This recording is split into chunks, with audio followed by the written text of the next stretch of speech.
Welcome to Comic Book Creation. This is Anthony. I'm going to show you the map of Albatross Junction tonight. So I'm going to put aside some of these pages I've been working on, and we're going to get a blank sheet of paper out so that I can draw the map of Albatross Junction and all the surrounding areas so you can check out what it's like in Albatross. Let's see, get brighter light here.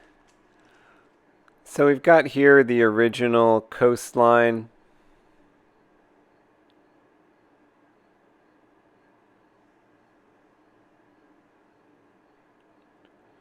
This is before everything got real icy.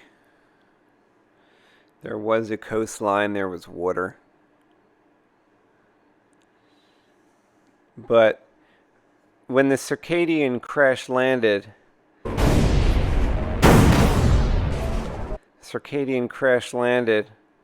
into the ice right about here.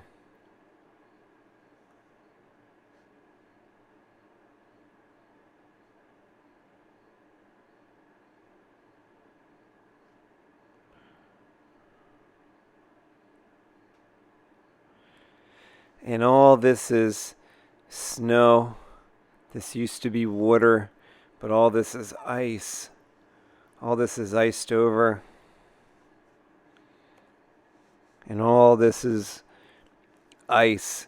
But there is a really, really big mountain of drifted ice that is coming from the coast when there was a coast. And all the water that was crashing over the ice, when there was still water, it had formed up a great large barrier of ice that became a gigantic glacier that covered a portion of the coast here near the circadian crash site. Originally, there was a place called Star City,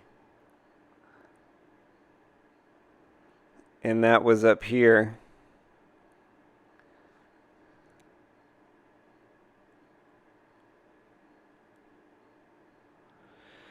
Now this is the site of Pikeberg.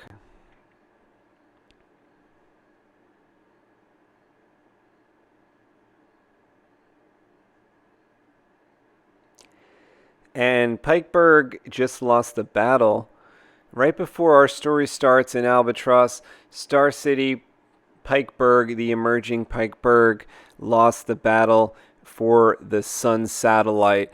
And Quantum Heights was the one that actually got the Sun satellite. And Quantum Heights is a neighboring area.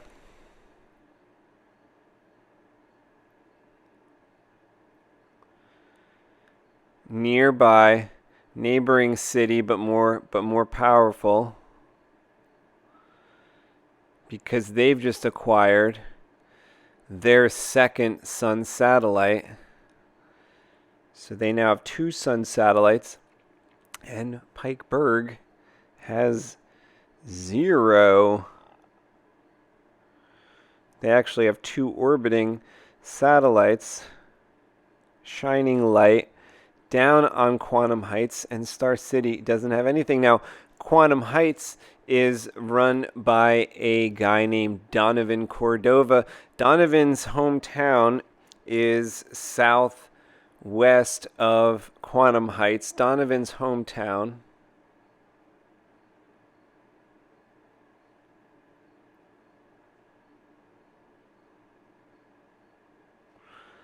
Down about here. And Albatross Junction is at a place that is on its way to all of these places. Now there are different places beyond this area here. Now far to the north there is Motor Scotia.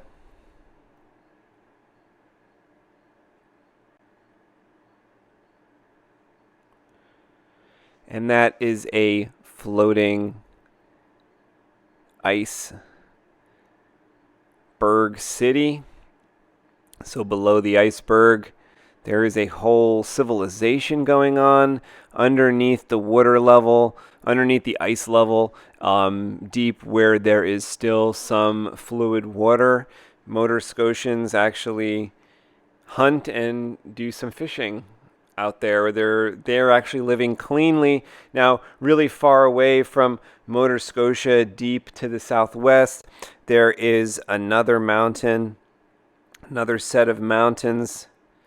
And over here, there lives the largest formation of civilization in the world. These are the underground mountainous territories where people stay warm inside here because of the nuclear material that was stored inside the mountains. And that's actually keeping the people from freezing to death, but it's also making all these people into mutants that are chilling in the mountains, living deep inside the mountains there, where there is nuclear power underneath, and everyone's staying warm, but they're also getting a lot of diseases and negative effects because of that.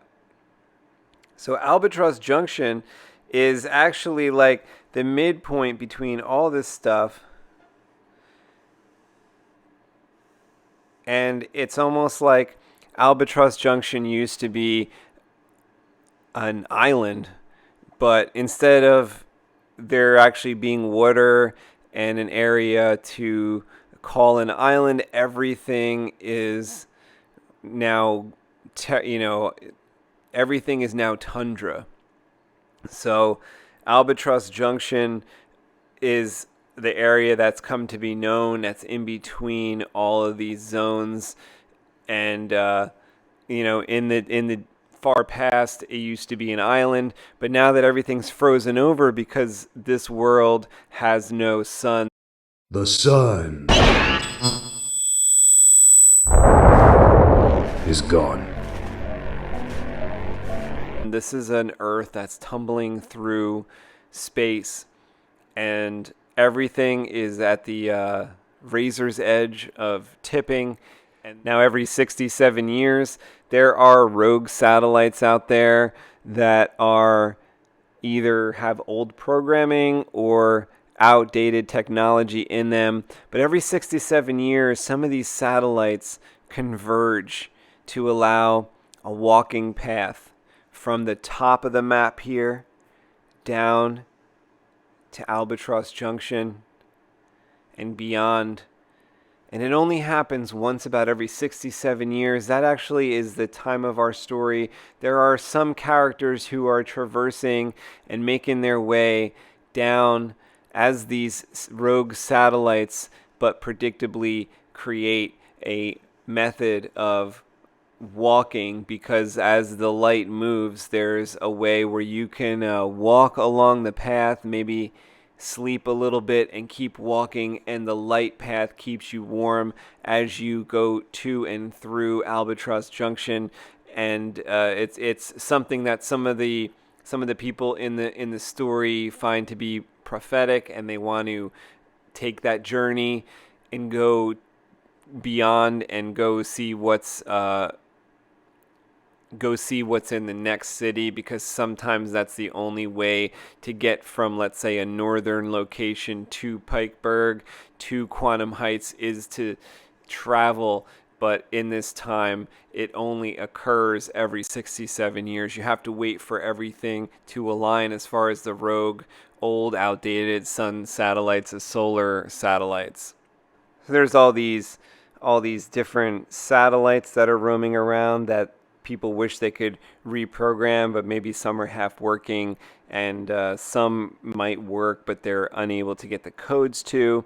But there's a war basically going on all the time for survival here in Albatross Junction and all these areas that make up the world of Albatross Junction, because everyone needs food, everyone needs light and heat to survive in this cold, cold tundra. Okay, well, thanks for taking a look at this video. Go ahead and check us out every single Wednesday on YouTube, Comic Book Creation Live, 10 p.m. Eastern on New Comic Book Day, every Wednesday, where we draw Albatross Junction starting at issue number 1. We are the only comic book that's showing you how it's done from the very beginning through issue number 1 and beyond. I'll also drop a link in the description to our 60-second trailer. Thanks again for watching. Albatross Junction.